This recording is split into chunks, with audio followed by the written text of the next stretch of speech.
And it's huge for us because it's something. It's the first time that we've done this. We've had legends player before, but never a player outside of football, but is still connected to the sport. Swift, you're so excited. What are his stats? I gotta know. Like, what do you have? We haven't decided yet on the overall stat for sure. Right. But I can guarantee he'll be the fastest player in the game. Obviously, that would be crazy if not. Oh, sure, that's absolutely wild. So you got to actually hang out with him, like, while you're getting him to the game, or how did that actually go? I'm curious, like.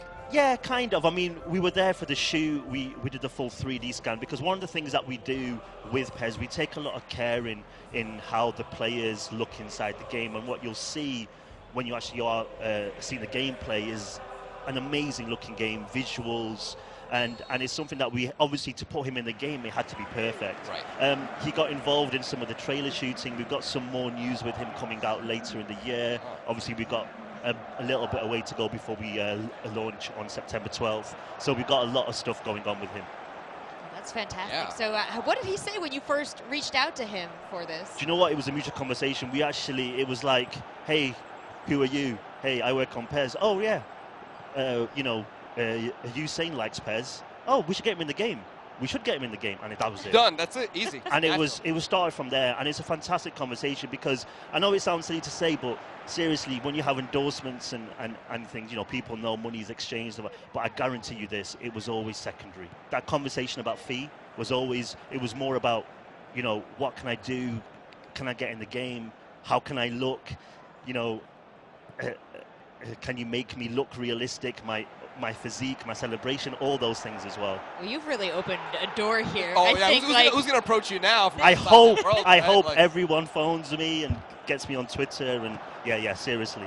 Oh, just got a goal as well there as well. Wow, fantastic. So whoever's playing backstage, nice job. Yeah. This is some live gameplay you've brought here. So what other changes can we expect in 2018? Well, I do want to say this is a world exclusive. This is the first time that we're showing the gameplay of PES, and it's a big moment for us as well, because PES 2018 is the end goal for us after 3 years of hard work. So this is the first PES where you look at and you see the play, and PES 17, 16, 15, those 3 years had a fine link between them, but 18 is like cut from a new cloth. We've completely redone the visuals, the animation system, the physicality, the goalkeepers. It's such a crazy list of new features in the game. I think the main things for E3, because we announced the game back in May, where we announced all these new things, but for E3 obviously it's Usain Bolt. If you pre-order the game, you can use him in My Club. And the second thing, which is really important for us, is to improve the online. So we're launching an online beta, which is open for everybody. Open when?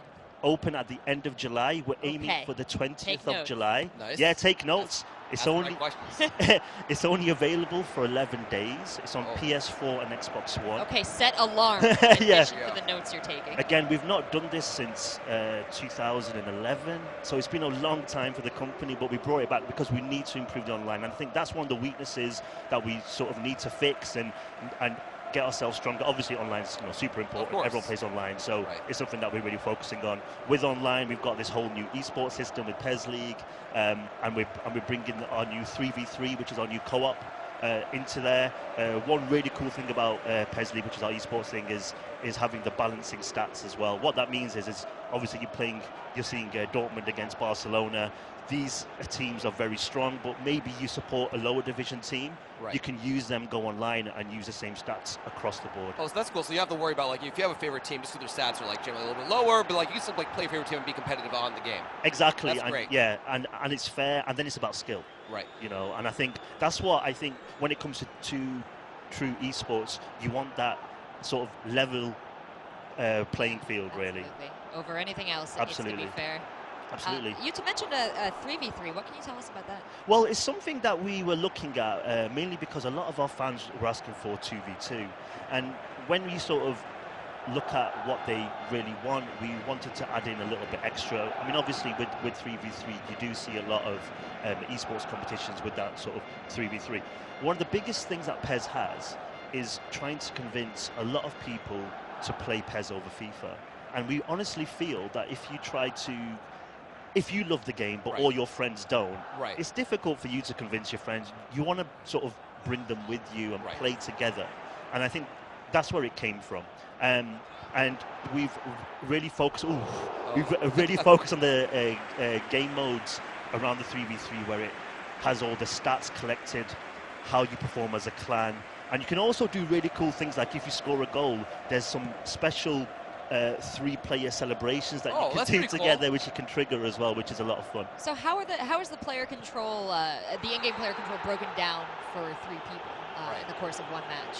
Actually, it's rather simple. It's like we actually do the 2v2 co-op right now in pairs offline, and it's just a case of pressing L1 or the right stick just to change your player. So I think it's more about the communication between the players, because everyone's going to be able to choose any player, but you don't want to overtake somebody who's maybe about to shoot or about to defend and things like that. So you don't want to see that.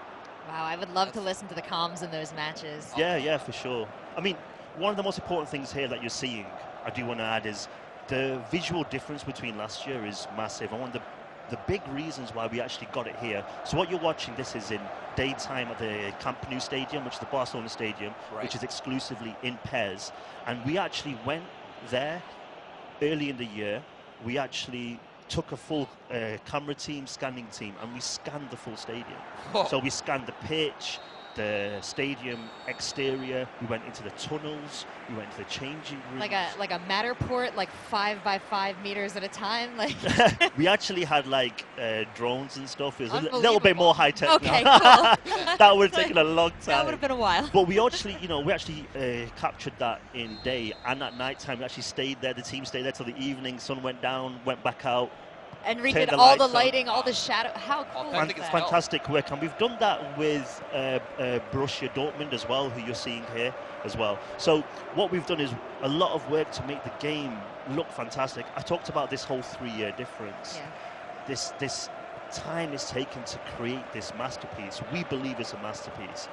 And it's so much work that we had to do something where you just look at it and you compare it, and the game kind of sells itself. I mean, I'm here talking to you, but it really does sell itself. The movements are just so nice. I'm just looking at the leg movement and the kicks and just the way you're kind of like traveling around. I mean, it's just so well done. I'm so happy that you mentioned that. Sorry, please. What I was going to say is, every year we always add in a few hundred, motions. Right. But this is the first game where you're talking about thousands, and the reason is that we did something called base layer revolution, which is absolutely changing the core. So how you walk, how you turn, and things like that. Wow, it shows. Yeah, that was my question: is how many like points of data are used in each of these characters that they move? An insane amount. We have 150 editors worldwide, giving us stats, how the players move, how they should shoot. I mean, it's absolutely crazy. That's nuts, but it shows off.